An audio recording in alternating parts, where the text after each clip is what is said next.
بسم اللہ الرحمن الرحیم۔ السلام علیکم۔ امید ہے ویورز آپ سب لوگ خیریت سے ہوں گے۔ ویورز، آج کا ہمارا پروگرام گردے کی پتھری کے بارے میں ہے۔ گردے میں پتھری بننے کی وجوہات اور اس کا علاج۔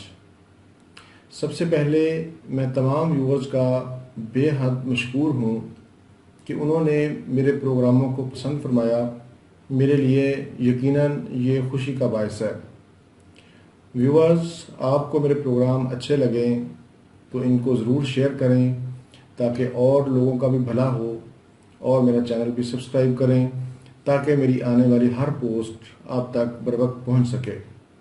ویورز، اب چلتے ہیں ہم پروگرام کی طرف۔ جیسا کہ آپ لوگ جانتے ہیں کہ گردے تعداد میں 2 ہوتے ہیں اور یہ ریڑھ کی ہڈی کے دونوں طرف واقع ہوتے ہیں۔ ان کی شکل لوبیا کی ہوتی ہے۔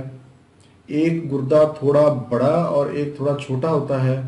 ایک تندرست شخص 24 گھنٹے میں 1500 سے لے کر 2000 ملی لیٹر تک پیشاب کرتا ہے۔ اگر پیشاب کی مقدار اس سے کم ہو تو سر درد، چکر اور گھبراہٹ شروع ہو سکتی ہے۔ گردوں کا کام فاضل مادوں کا اخراج ہے۔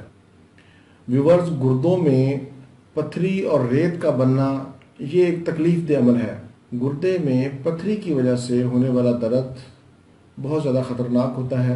گردے میں پتھری بننے کی سب سے اہم وجہ بازاری کھانے ہیں۔ ویورز، آج میں آپ کو گردے کی پتھری کی علامات اور مثانے میں پتھری کی علامات بتاؤں گا۔ گردے میں پتھری کی علامت یہ ہے کہ آپ کی کمر میں ہلکا ہلکا درد ہوتا ہے اور تھوڑا پیدل تیز چلنے پر اس درد میں اضافہ ہو جاتا ہے۔ اور جو مثانے میں پتھری کا درد ہے وہ پیڑو کے ارد گرد ہوتا ہے اور اس میں ہلکی ہلکی خارش بھی ہوتی ہے۔ مثانہ ایک حوض ہے جہاں پر پیشاب عارضی طور پر جمع ہوتا ہے۔ گردوں میں اگر پتھریاں زیادہ بڑی ہوں تو پیشاب کی رکاوٹ بھی بن جاتی ہے۔ بلڈ پریشر زیادہ ہونے کی بھی ایک بہت بڑی وجہ گردوں میں پتھری اور ریت ہے۔ ویورز، اگر آپ کے گردے میں یا مثانے میں پتھری ہے تو آپ کیلشیم اور آئرن والی اشیاء سے پرہیز کریں۔ کیلشیم اور آئرن کن چیزوں میں پایا جاتا ہے وہ میں آپ کو بتا دیتا ہوں۔ دودھ یا دودھ سے بنی اشیاء، کلیجی، بڑے کا گوشت، ٹماٹر، چاول، ہرے پتے والی سبزیاں، کچی پیاز۔ ویورز، اب میں آپ کو نسخہ بتاتا ہوں۔ بہت ہی مجرب نسخہ ہے، آزمودہ ہے۔ اس کو آپ نے 15 دن استعمال کرنا ہے۔ انشاءاللہ 15 دن کے استعمال سے آپ کی پتھری ریزہ ریزہ ہو کر نکل جائے گی۔ سب سے پہلے آپ نے تخم خربوزہ لینا ہے 10 گرام، تخم کاہو 10 گرام، جو کھار 5 گرام، سفید الائچی 40 گرام۔ یہ ساری چیزوں کو آپ نے پیس لینا ہے۔ کھانے کے بعد لسی کے ساتھ آپ نے اس کو استعمال کرنا ہے۔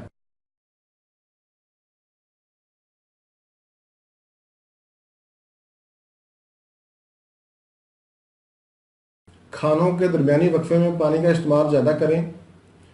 خربوزے کا استعمال زیادہ کریں، تربوز کا استعمال زیادہ کریں۔ خربوزے کے چھلکے پانی میں ابال کر وہ پانی استعمال کریں۔ آپ روزانہ وہ پانی پئیں۔ انشاءاللہ آہستہ آہستہ ریزہ ریزہ ہو کر آپ کی پتھری نکل جائے گی۔ ویورز، اب میں آپ کو ہومیوپیتھک طریقہ علاج میں جو ادویات استعمال ہوتی ہیں ان کے بارے میں تھوڑا بتا دیتا ہوں۔ ان میں بربرس ولگرس بہت اچھی دوائی ہے۔ اگر آپ کے بائیں گردے میں پتھری ہے، اگر آپ کے دائیں گردے میں پتھری ہے، درد ہے، تو آپ لائکوپوڈیم استعمال کر سکتے ہیں۔ اگر آپ کے دونوں گردوں میں پتھری ہے تو کلکیریا کار بہت اچھی دوائی ہے۔ اس کے ساتھ ساتھ بیلاڈونا، سارساپریلا اور بہت سی ادویات ہیں جن کو آپ علامات کے مطابق استعمال کریں۔ ویورز، یہ تھا میرا آج کا پروگرام۔ امید ہے آپ کو پسند آئے گا۔ اسی کے ساتھ ہی مجھے اجازت دیجیے۔ دوبارہ کسی نئے ٹاپک کے ساتھ آپ کی خدمت میں پھر حاضر ہوں گا۔ تب تک کے لیے اجازت۔ اللہ حافظ، والسلام۔